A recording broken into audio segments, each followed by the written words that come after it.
Com relação à eleição em Guanambi, eu acredito que o senhor já deve ter acompanhado o processo eleitoral aqui. Agora, nós temos uma nova estrutura, que é esse novo fórum, foi inaugurado recentemente. Com essa estrutura aqui, nós podemos dizer que as eleições na nossa região, aqui em Guanambi, Candiba, vão transcorrer com absoluta tranquilidade? Eu penso que sim.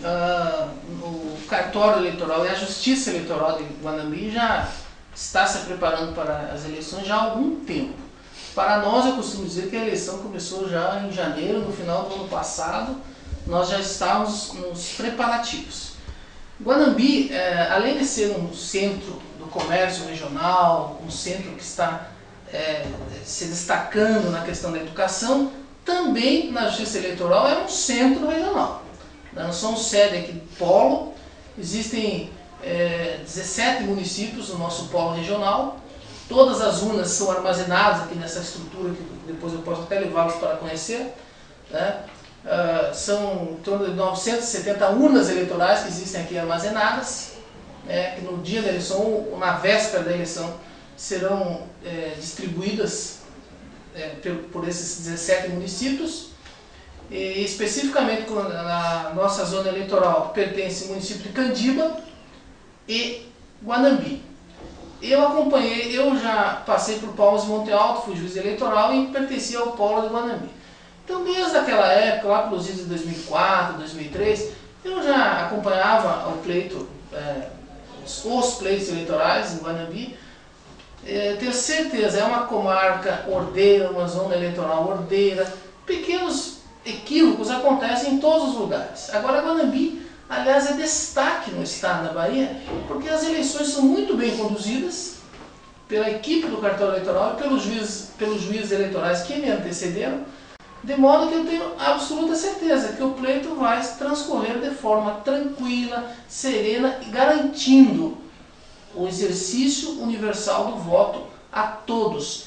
O nosso dever aqui é zelar por esta lisura eleitoral, né? Os excessos praticados eventualmente serão coibidos com veemência. A questão, por exemplo, de propaganda eleitoral irregular, nós já estamos aí exercendo o poder da polícia por determinação do TRE, né? Já há oficiais de justiça em toda a zona eleitoral, zona urbana, zona rural, dos dois municípios. Então eu tenho certeza que tudo isso para garantir que lá no dia da eleição o eleitor possa não mais depositar o votinho na cédula, mas apertar a tecla confirma. Essa seria uma pergunta. Aqui nós temos 100% informatizado. Todas as sessões estão lá com as urnas eletrônicas. Caso haja algum problema com uma determinada urna, o que se faz nesse momento? Passa ao voto no papel ou existem outras providências? Olha só, Rony, em Guanambi nós temos cerca de 176 sessões eleitorais. Candiba são mais 36 sessões eleitorais. Então veja só, 176 com 36 dá 202, 204 sessões eleitorais. Todas essas sessões são informatizadas. Todas. O voto se dá através da urna eletrônica. Ocorre, porém, que havendo problemas, e isso acontece no dia da eleição,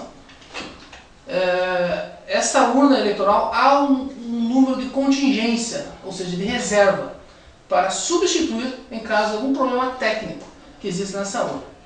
Além dessa contingência, há sim a possibilidade do voto ser na urna de lona, o voto na cédula de papel. Agora, eu acho que não chegaremos a isso, porque o nosso número de reservas é um número suficiente, né? Que dá para cobrir qualquer problema técnico, enfim.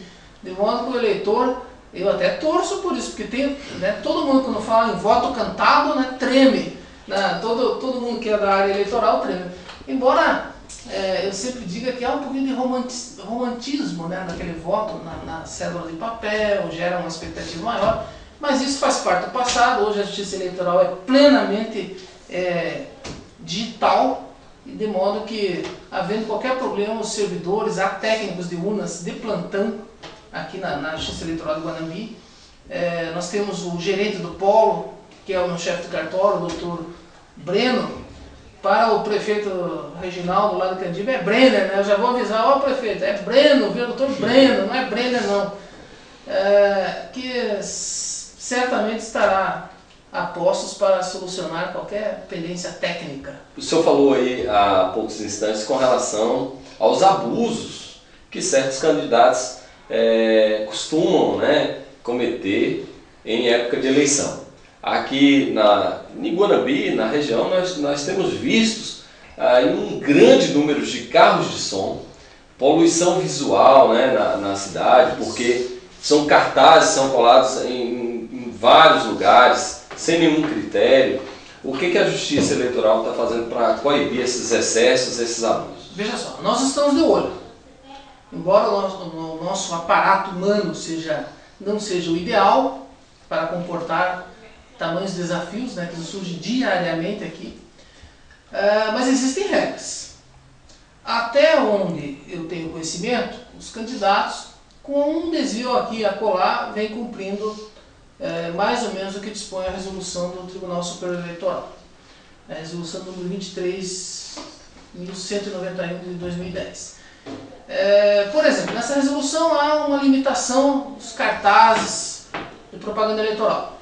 Não mais superiores a 4 metros quadrados. De modo que eu conclamo aos eleitores e aos cidadãos de bem que todo excesso seja comunicado ao cartório eleitoral, que as providências serão tomadas. A questão da localização, por exemplo, propaganda em bem público, pode? Não pode. Propaganda eleitoral em uso de bem comum, pode? Não pode. Carros de som. Carros de som, existe também um parâmetro delimitando a atuação dessa espécie de propaganda eleitoral. Esses veículos, por exemplo, não poderão circular a menos de 200 metros de repartições públicas, por exemplo, fórum, casas de saúde, hospitais, escolas, igrejas e teatros. Aqui em Guanambi nós temos o Centro Cultural, né? Câmara, sede do Poder Legislativo, sede do Poder Executivo. Esses veículos não podem circular num limite inferior a 200 metros de distância. E eu tenho detectado, porque sou um cidadão, frequento a cidade, né, faço compras em supermercado, vou a hospitais, e eu tenho visto que os carros de som realmente não vêm cumprindo. Mas eu já agendei uma reunião com o Coronel Jaime, comandante do 17º Batalhão, e medidas serão tomadas. Sobretudo, inicialmente nós tomaremos uma medida preventiva, né, porque hoje, acima de tudo, a justiça eleitoral também é uma justiça cidadã, que dá a oportunidade. Muitas vezes o motorista desconhece a proibição legal. E os partidos, nós sabemos, muitas vezes não os instruem, né? Cabe à Justiça Eleitoral, sim. Não somos, em primeiro grau, não somos um órgão consultivo. Mas nós temos um compromisso social em divulgar. Então nós faremos um trabalho preventivo. Para aí sim, em havendo desobediência, né, às determinações eleitorais, o veículo poderá ser apreendido, e medidas, por exemplo, multas poderão ser aplicadas ao partido, às coligações e até mesmo aos candidatos.